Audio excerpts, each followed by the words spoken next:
All right, it says we're live. Hope we are. Hey, everybody, it's a live show. This is Michael Bunker here with the Bunker Nation. Hopefully you guys are going to be here. We're going to give it a little time for people to pile in. So if you're out there, pile in, push in. Push into the comment section of whatever format, whatever platform you are. We are broadcasting on 3 Facebook pages, YouTube, Twitch, which is, I don't even know if anybody looks at that, and Periscope, which is Twitter. All right, so Ethan's here. Hey, the first and foremost thing I need from you guys is a audio video check. Let me know the audio and the video is okay, that you can hear me, and then get on in here. Get into the comment section. Ethan's here from Alaska. Get in the comment section and write where you are and say hello. Be friendly. Don't just be like these lurkers, all the lurkers out there. War Dog here is from the blue skies of Montana. Sorry that my eyes are red. I'm a little bit tired. We got up at, as usual, 3:15 this morning, go to the gym. And it's been a very long day. Got a lot of stuff done. Went with my wife, did laundry, and she did laundry in Brownwood. Had church today, a lot of other stuff. All right, so the sound of the video is okay. Let's do the box thing, and then we'll get going. If I can remember how to do it.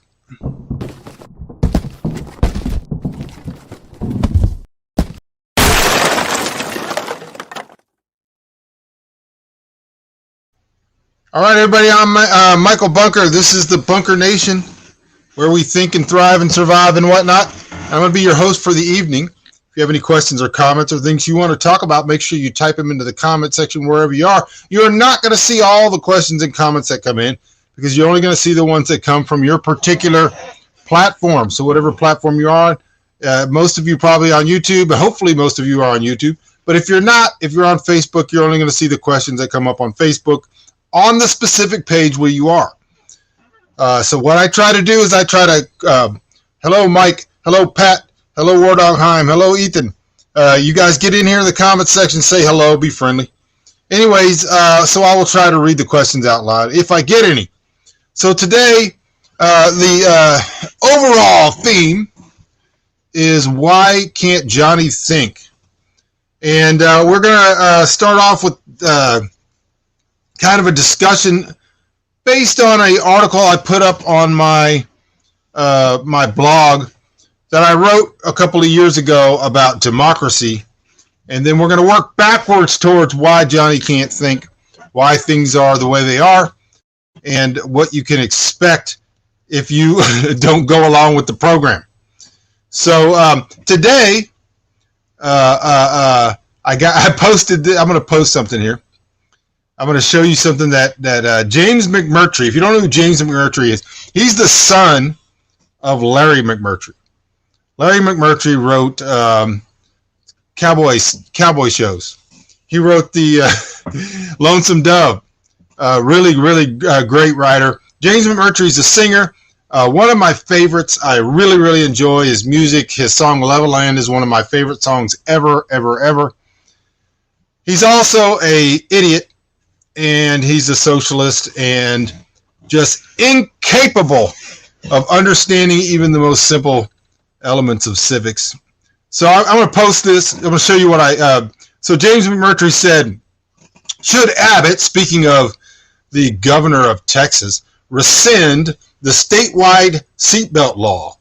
It was big individual. It was a big individual liberty versus safety issue when it was introduced. Does it seem like such a big now?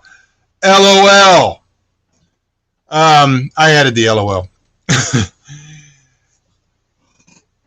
I have a problem with people that don't understand even the most basic elements of civics. And I've been talking about this a little bit on my Facebook, if you follow me over there. What Abbott did with the mask mandates, etc., was he was ruling by fiat. He was ruling by executive order. He doesn't have the authority. The executive order exists for the executive, the governor, to give instructions to the executive branch. It does not allow him to make law or to dictate things to the citizenry. He's not allowed to make laws. Laws are to be made by the legislature. This is going to get very complicated for some of you, but it's going to be very simple too. Hopefully I will simplify it. The legislature makes the laws based on the fact that they have to get a certain amount of votes to get elected, and then a certain amount of number of them in their party have to be present, and then they introduce bills. This is the whole, I'm just a bill, and I'm sitting here on Capitol Hill. Some of you may not remember that, but back in our day, we learned about how bills work and how legislation works. So you had to go to the people, and you had to convince them it was a good idea, and then you had to get yourself elected, and then you had to go propose a bill, and then the bill had to pass, and in order for it to pass, it also had to pass muster as far as its constitutionality. Otherwise, the courts could throw it out, or they could just say it was unconstitutional, etc. The governor doesn't have the power just to make law. He just doesn't.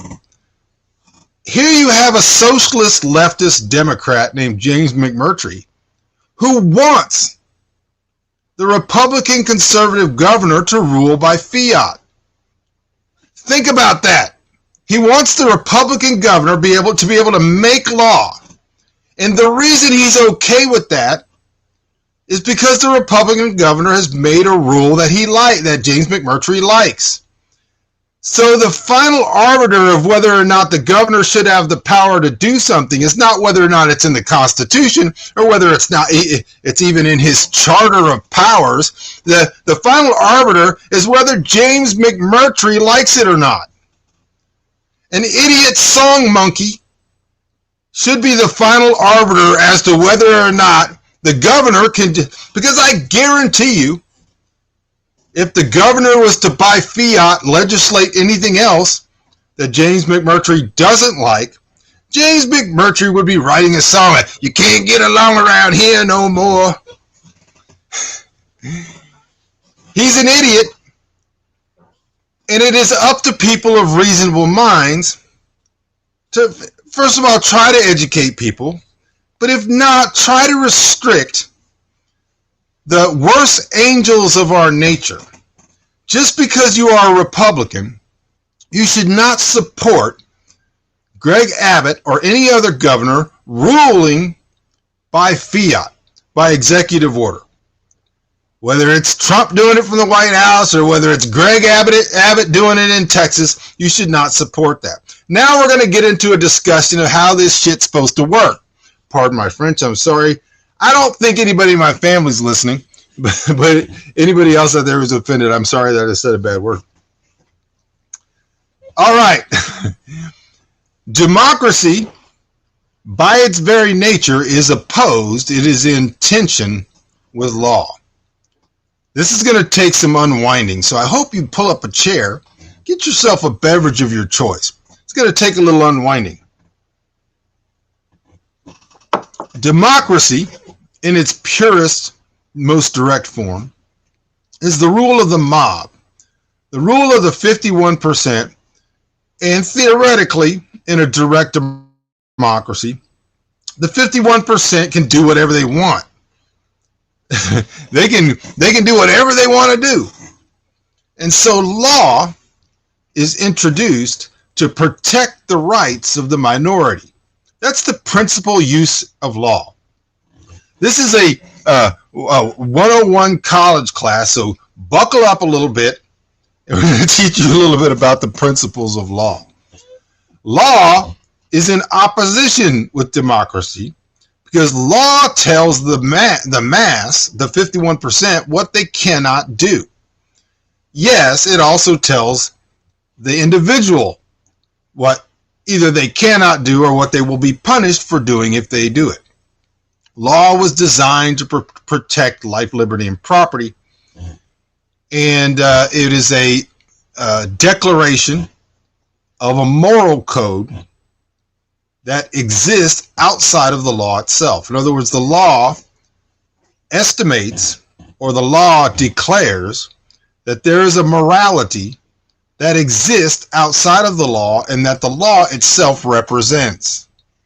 I'll get to that because that's very difficult for some people to understand.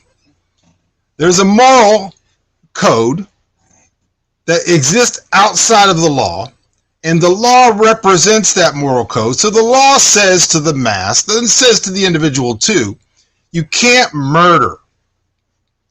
You can't do murder.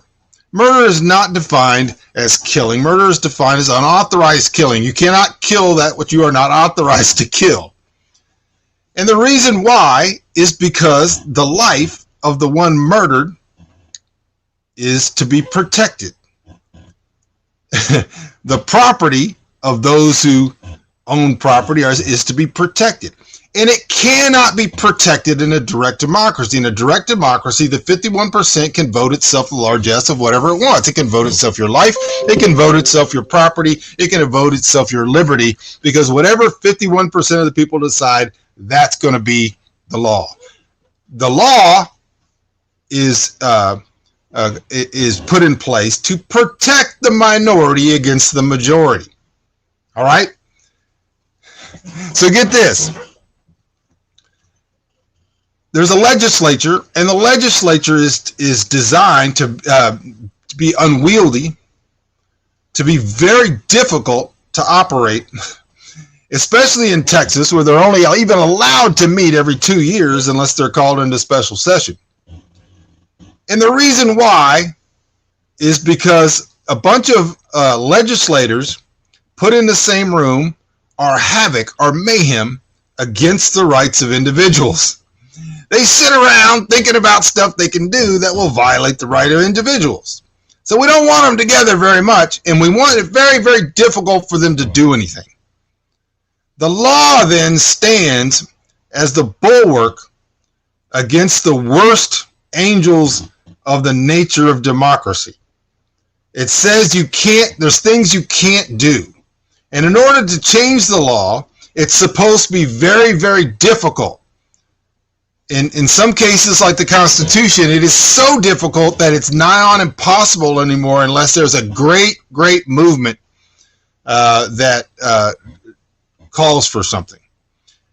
Most of the time, they don't even want to get engaged in the difficulty of changing the Constitution. So the Constitution is supposed to stand against the majority. It's supposed to say, here's what you're not allowed to do. It doesn't matter whether 51% of the people vote to steal your property. They're not allowed to do it. And so, as you can understand, there's a great movement, and it has been a great movement, a demonic, satanic movement from the very beginning of time to instill direct democracy and to stop the protection of individuals' properties from being stolen by the 51%, because the mob wants it. The mob wants whatever it can get. Now, James McMurtry is perfectly fine with a Republican governor ruling by fiat because James McMurtry is an idiot, but he would not want that Republican governor to rule by fiat, by directive, if that governor wasn't doing exactly what James McMurtry wants. So what does this tell you? This tells you that people of that mindset on both political parties right now are fine with the eradication of law and the use of force so long as it's accomplishing what they want. I wonder who that sounds like. Hold here real quick. Let's see what this sounds like.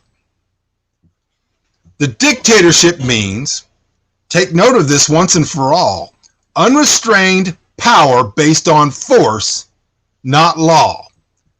That's Vladimir Lenin. You see, law is in opposition. It's in tension with democracy, because democracy in its basest form wants to steal life, liberty, and property from the minority. Whatever that minority is, don't start thinking in your mind that we're talking about race or anything else. Any number of groups of people can come together and form a majority to rob the minority. All right? And all they have to do is get 51%, and then they can do whatever they want. They can make whatever laws they want, and they can take away whatever they want. And this is what Vladimir Lenin was for. He was for the use of force. They used to call for direct democracy. Now, as soon as they got into power, direct democracy went out of the window too. And now he's saying, no. force and not law at all. Not law at all. So let's begin to unravel this a little bit more, because it's going to lead us to understand why Johnny can't think. Why have they stupidized the American public? Why are they continuing to create idiots like James McMurtry and then giving them a voice box so that they can move the mass, so that the mass can demand direct democracy and then just take whatever they want to take? They can do whatever they want to do, and there's no protection for the minority. So let's look at it. So here's what we've established so far. The reason that you're supposed to have laws is the laws are supposed to protect the minority against the majority.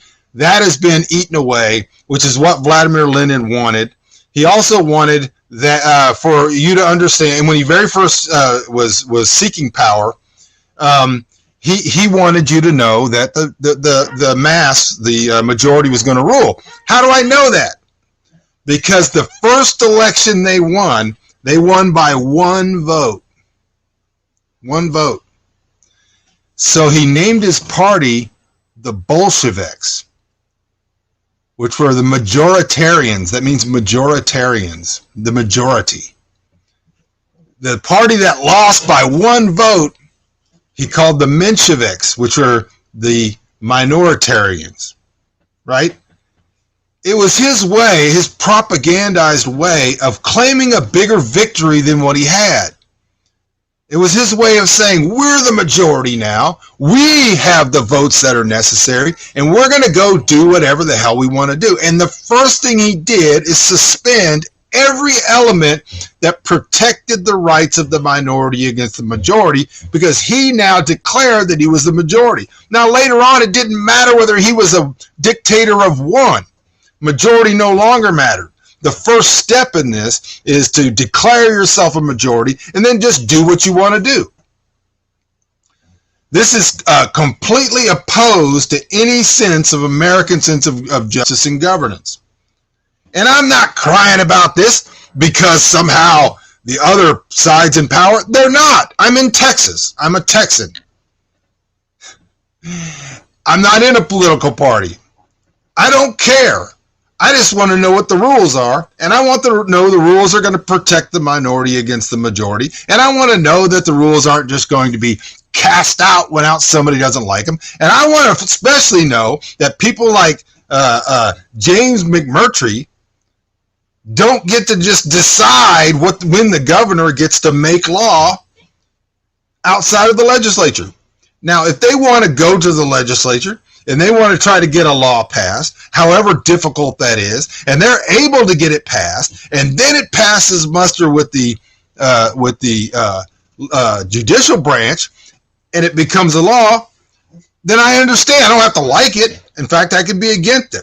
His stupid argument, which is stupider than you could possibly imagine, is he brings up the seatbelt law as in comparison with the mask mandate. The seatbelt law, as he says here himself, is a law. It's not a mandate. It's a law. It was passed by the legislature.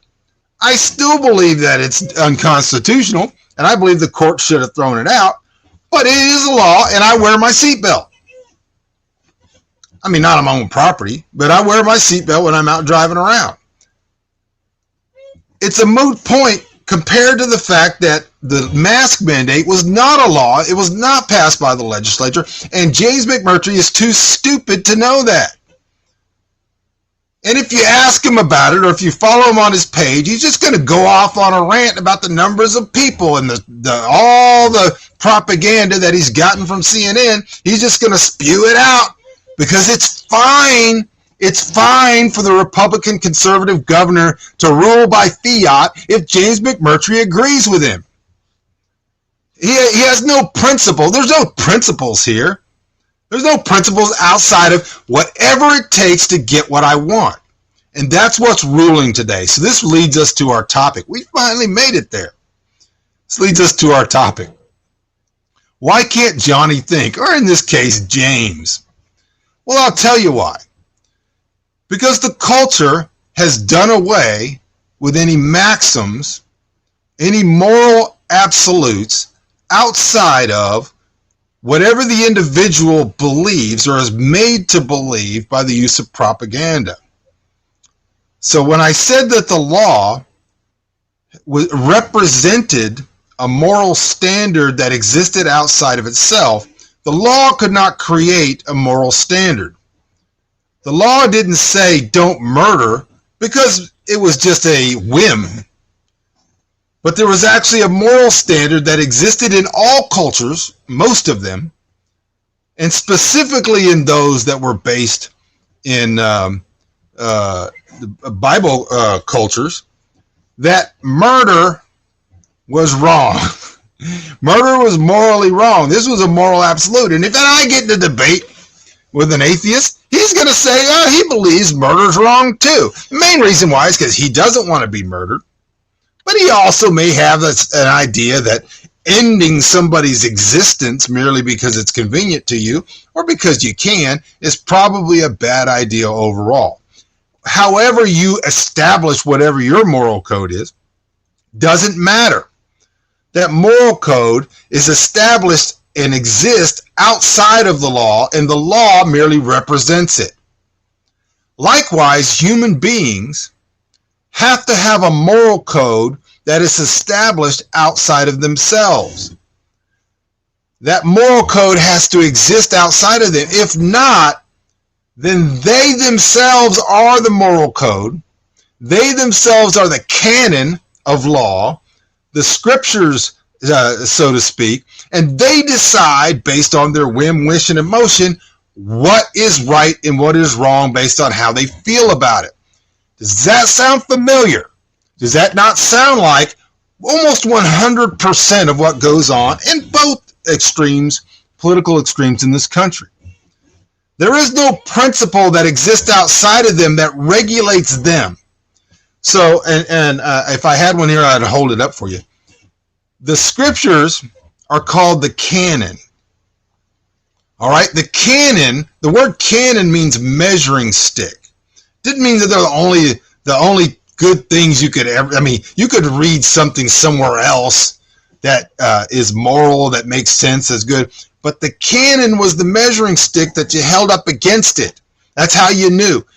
How you know if something is good or bad is not based on how you feel about it. It's not based on what you would do if you were God. The canon, and I'm only using this as an example, the canon told you what is good and bad.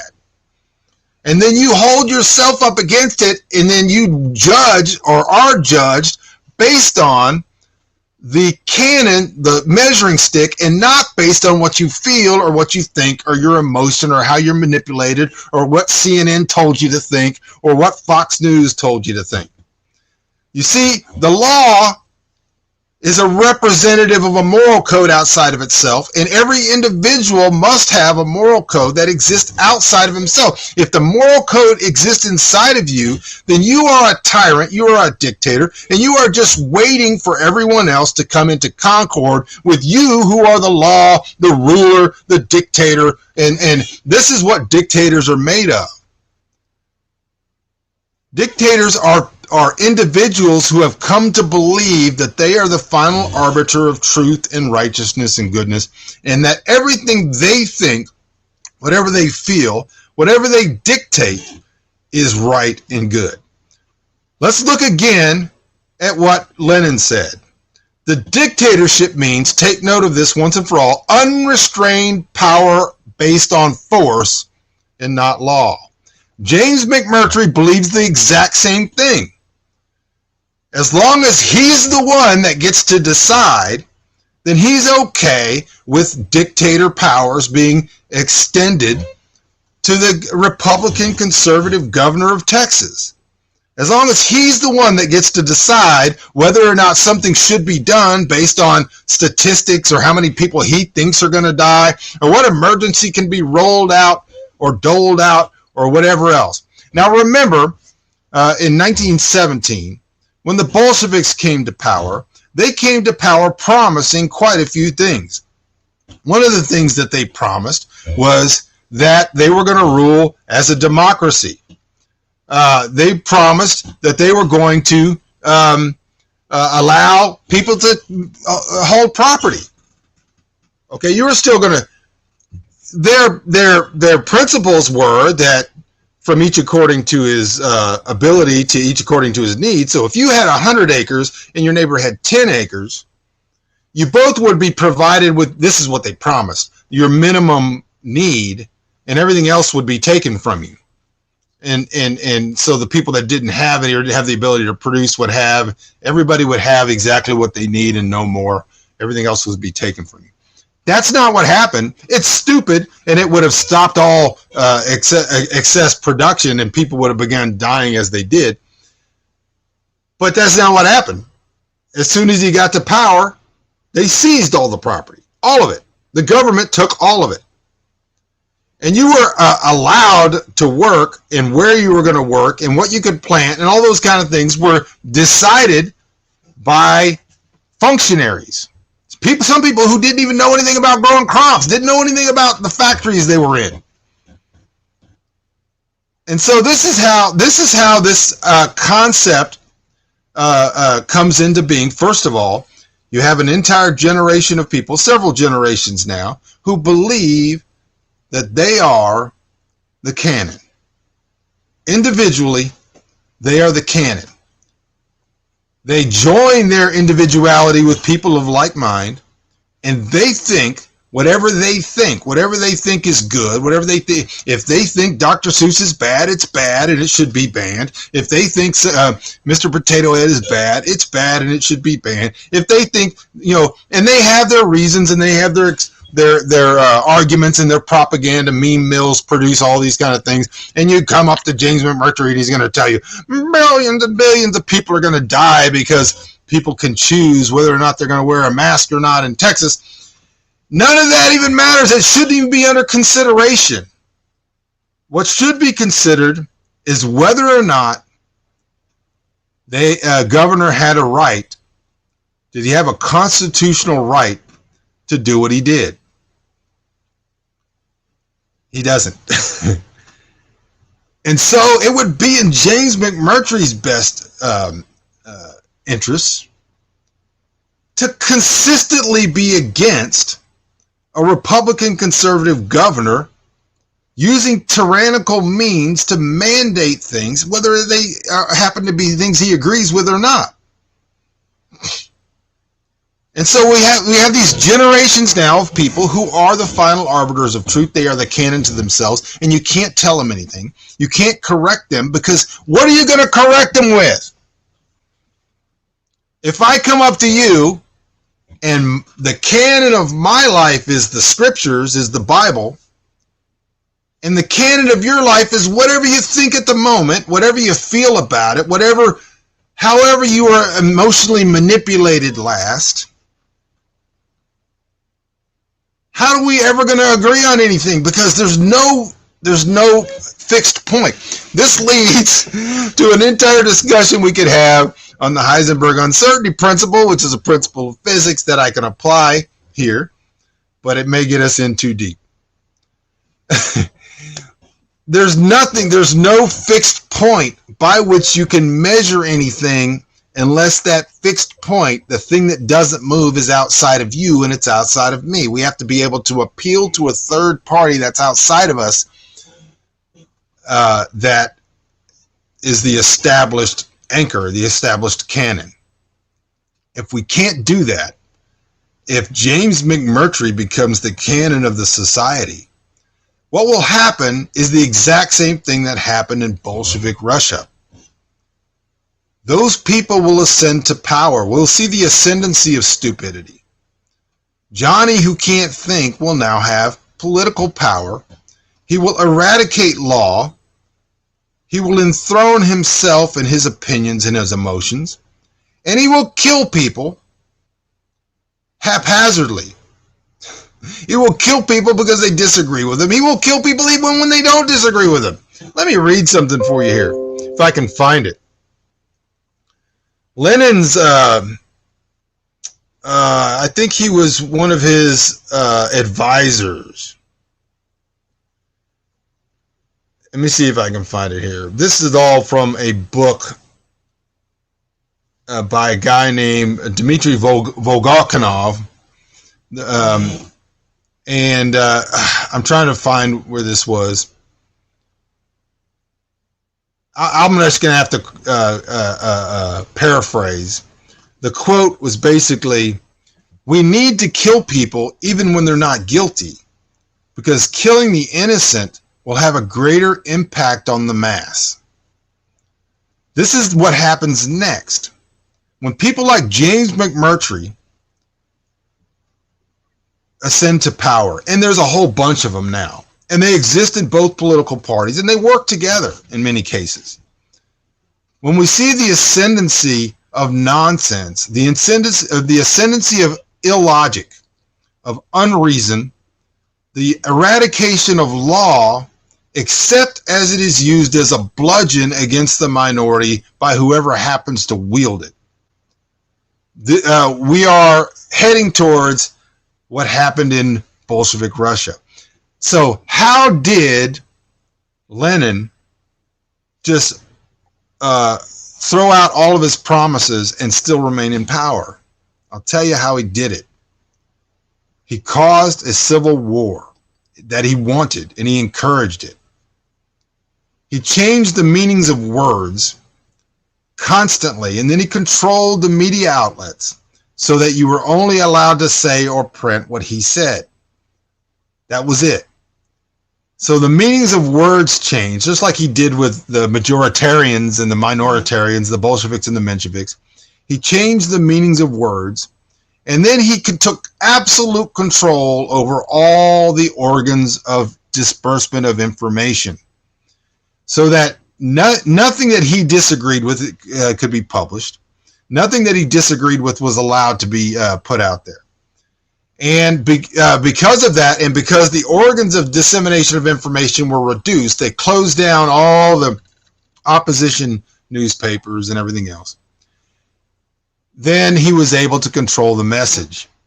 The people who had no longer a standard of truth that was outside of themselves, they were taught, and they had been taught for a generation to worship their bellies, to worship their opinions, or to worship the opinions of their betters, whoever told them, whoever had the most power.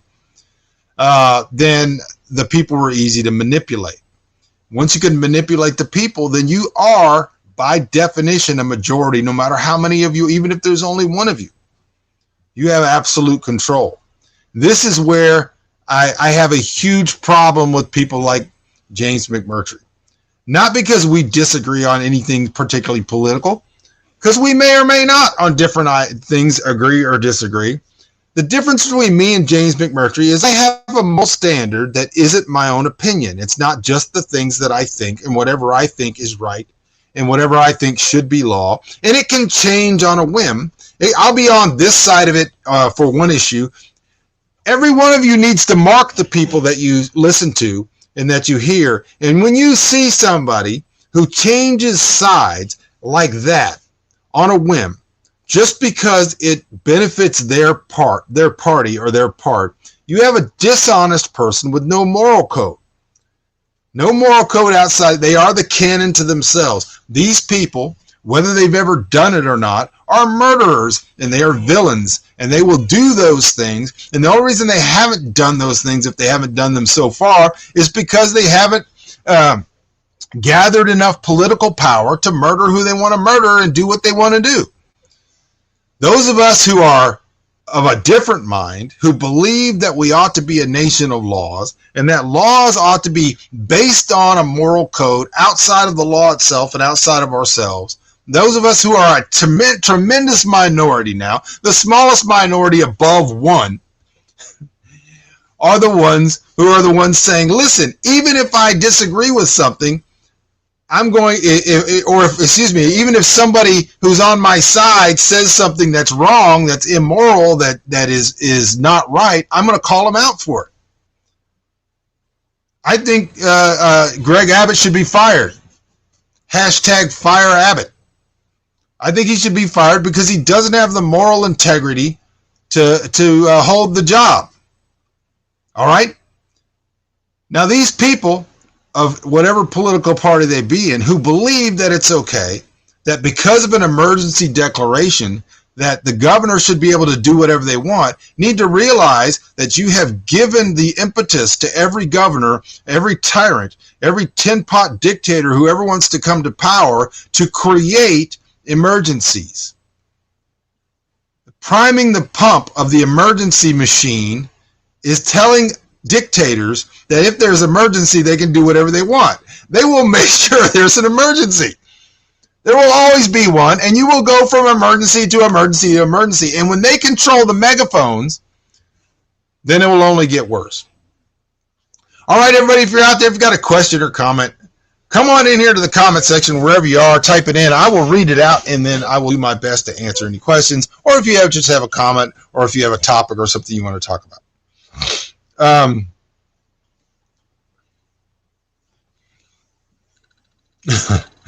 All right, so I agree with War Dog Heim here. I wear my seatbelt because it stops me getting tossed through the windshield. The law is still an infringement. It just happens to align with my personal view of my safety.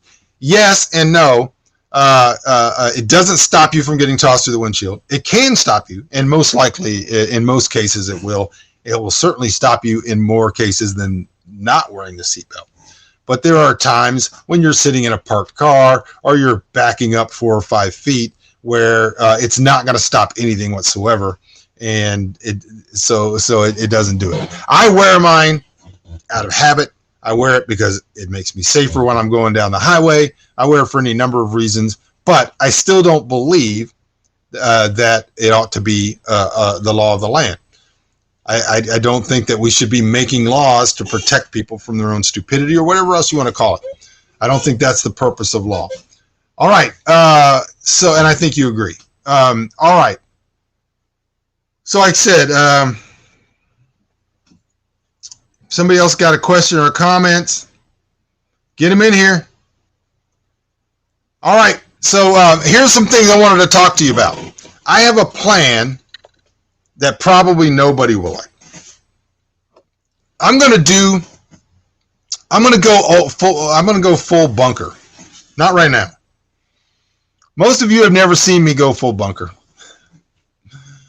Back in the day when I was a younger man and I was traveling, speaking all over the country, I used to do 4 to 9 hour dissertations off the top of my head based on whatever flowed. And a lot of that was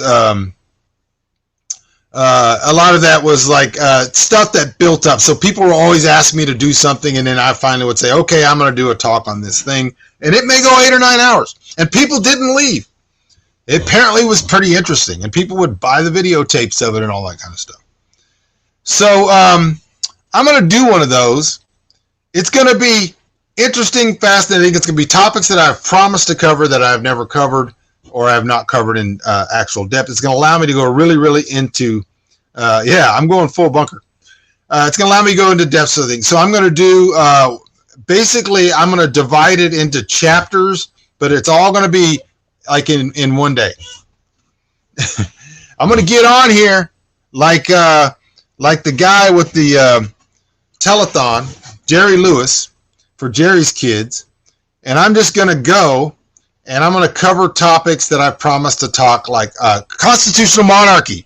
See, I have difficulty doing a talk on constitutional monarchy on one of these regular shows because I got to try to get it in 45, 50 minutes. And so I may do 5 or 8 hours. I'm just going to sit here and do it. You guys can listen. You can come and go as you wish. It's going to be a fundraiser too. It's all going to be information. I'm not going to be beating you up for money, but I am going to, in the intermissions, short little intermissions, just do a little fundraiser for the show, for infrastructure, maybe sell some coffee, sweatshirts, whatever.